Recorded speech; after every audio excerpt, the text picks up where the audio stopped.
1966 August 20-നാണ് ഈ ഒരു സംഭവം നടക്കുന്നത്. ബ്രസീലിലെ ഒരു ഗ്രാമത്തിൽ ഒരു കുട്ടി പട്ടം പറത്തി കളിക്കുകയാണ്. അങ്ങനെ പട്ടം പറത്തുന്നതിനിടയിലാണ് ഈ ഒരു പട്ടത്തിന്റെ നൂൽ പൊട്ടി പട്ടം മാത്രം ദൂരേക്ക് പറന്നു പോകുന്നത്.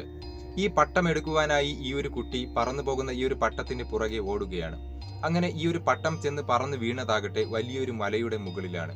അധികം ആരും കടന്നു ചെല്ലാത്ത വലിയൊരു മലയുടെ മുകളിലാണ് ഈ ഒരു പട്ടം ചെന്ന് വീണത്.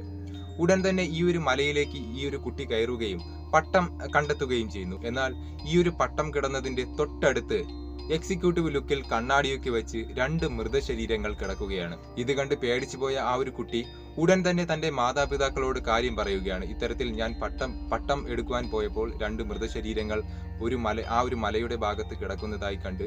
ഇത് കേട്ട മാതാപിതാക്കൾ അത് പോലീസ് സ്റ്റേഷനിൽ വിവരം അറിയിക്കുന്നു. ഇത്തരത്തിൽ 2 മൃതശരീരങ്ങൾ കണ്ടതായി എൻ്റെ മകൻ വന്ന് പറഞ്ഞു.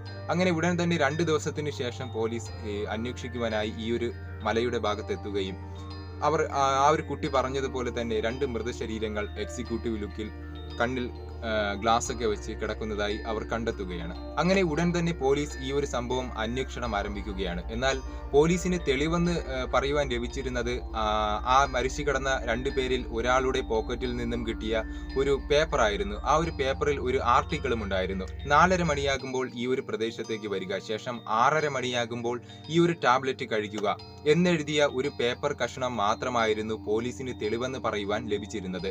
മറ്റൊന്നും തന്നെ അവർ എങ്ങനെ മരിച്ചുവെന്നോ ഇത്തരത്തിലുള്ള യാതൊന്നും തന്നെ അവർക്ക് കണ്ടെത്തുവാൻ കഴിഞ്ഞിരുന്നില്ല. ഇവരുടെ ബോഡി പോസ്റ്റ്മോർട്ടം ചെയ്ത് നോക്കിയപ്പോൾ പോലും ഇവർ എങ്ങനെയാണ് മരിച്ചതെന്ന് ഡോക്ടർമാർക്ക് കണ്ടെത്തുവാൻ സാധിച്ചിരുന്നില്ല. ഈ ഒരു സംഭവം പിന്നീട് ലെഡ് മാസ്ക് കേസ് എന്നറിയപ്പെടുവാൻ തുടങ്ങി. ഇവർ എങ്ങനെയാണ് മരിച്ചതെന്നോ മറ്റൊന്നും തന്നെ പോലീസുകാർക്കോ മറ്റ് സുരക്ഷാ ഉദ്യോഗസ്ഥർക്കോ ഇന്നേ വരെ കണ്ടെത്തുവാൻ സാധിച്ചിരുന്നില്ല.